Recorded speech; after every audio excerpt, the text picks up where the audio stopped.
Price Lord. எப்படி இருக்கீங்க? சந்தோஷமா இருப்பீங்கன்னு விசுவாசிக்கிறேன். இந்த நாளிலும் கர்த்தருடைய வார்த்தைக்கு நேரம் நம்ம போகலாம். உபாகமம் 10ஆம் அதிகாரத்தின் 12வது வசனம் 13ஆம் வசனத்தை நான் வாசிக்கிறேன். இப்பொழுதும் இஸ்ரவேலே, நீ உன் தேவனாகிய கர்த்தருக்கு பயந்து அவர் வழிகளிலெல்லாம் நடந்து அவரிடத்தில் அன்பு கூர்ந்து உன் முழு இருதயத்தோடும் உன் முழு ஆத்மாவோடும் உன் தேவனாகிய கர்த்தரை சேவித்து நான் இன்று உனக்கு கற்பிக்கிற கர்த்தருடைய கற்பனைகளையும் அவருடைய கட்டளைகளையும் உனக்கு நன்மை உண்டாகும்படி கைக்கொள்ள வேண்டும் என்பதை அல்லாமல் வேற எதை உன் தேவனாகிய கர்த்தர் உன்னிடத்தில் கேட்கிறார்.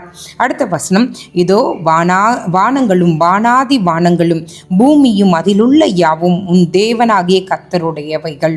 இன்றைக்கு ஆண்டவர் நம்மளிடத்துல எதிர்பார்க்கிறது என்ன? முதலாவது, கர்த்தருக்கு பயப்படுகிற பயம். இரண்டாவது, அவருடைய வழிகளில நம்ம நடக்கணும். மூன்றாவது, அவரிடத்துல நம்ம உண்மையான அன்பு செலுத்தணும். நான்காவது, முழு இருதயத்தோடும் முழு ஆத்மாவோடும் கர்த்தரை சேவிக்கணும்.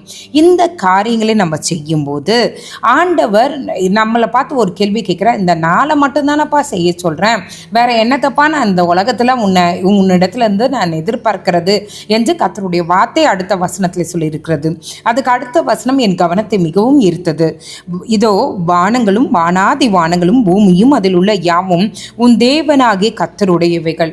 நீங்க எந்த அளவுக்கு முன்னேறணும்னு நினைச்சாலோ, நீங்க ஏதாவது ஒரு காரியத்தை சாதிக்கணும்னு நினைச்சாலோ அது கர்த்தருடையது. நீ கர்த்தருக்கு ஏற்றார் போல உங்களுடைய வாழ்க்கை இருக்குமானால் நம்ம அவரை சார்ந்திருக்கும் போது அவர் காரியங்களை பார்த்து கொள்வார்.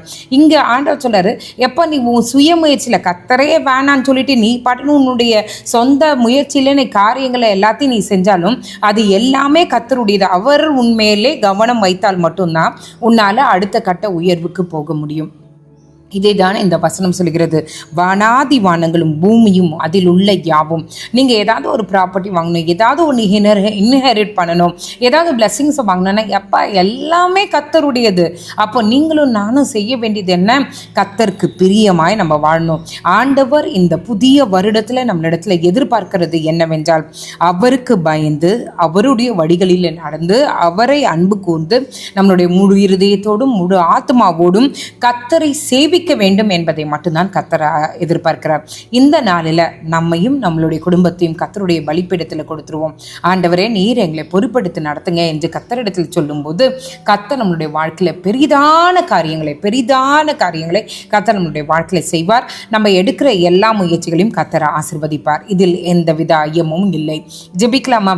எங்களை நேசிக்கிற நல்ல பரமபிதாவே, இந்த வருடத்துல நீங்கள் ஆண்டவரே எங்களுடைய வாழ்க்கையில எதிர்பார்க்கிறது ஆண்டவரே உமக்கு பயந்து நடக்கணும். ஆண்டவரே, உம்முடைய வழிகளில் நடக்கணும், உங்கள் மேலே அன்பு செலுத்தணும். அது மட்டும் இல்லை ஆண்டவரே, எங்களுடைய முழு இருதயத்தோடும் முழு ஆத்மாவோடும் உம்மை சேவிக்கணும்.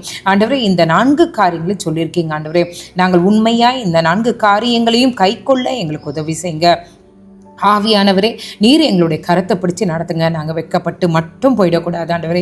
எல்லா நிலைமையிலும் எல்லா காரியத்திலும் உண்மை பிரதிபலிக்கிறவர்களாய், உமக்கு உண்மையான நபர்களாய், உண்மையான ஊழியத்தை செய்கிறவர்களாய் நாங்கள் இருக்க எங்களுக்கு உதவி செய்யுங்க ஆண்டவரே. இந்த வருடம் எங்களுக்கு ஆசீர்வதிக்கப்பட்ட வருடமாய் உங்களுடைய சித்தத்தையும் உங்களுடைய திட்டத்தையும் நீர் எதிர்பார்க்கிற காரியங்களையும் நிறைவேற்றுகிற ஒரு வருடமாய் இந்த வருடம் இருக்க கிருபை செய்யுங்க ஆண்டவரே. நீரே எங்களோடு இருந்து இடைப்படுங்க. காலை எழுந்து உங்கள் நாமத்தை மகிமைப்படுத்த கிருபை செய்யுங்க. இயேசுவின் மூலம் ஜெபம் கேளும் நல்ல பரமபிதாவே. ஆமென், ஆமென், ஆமென். God bless you.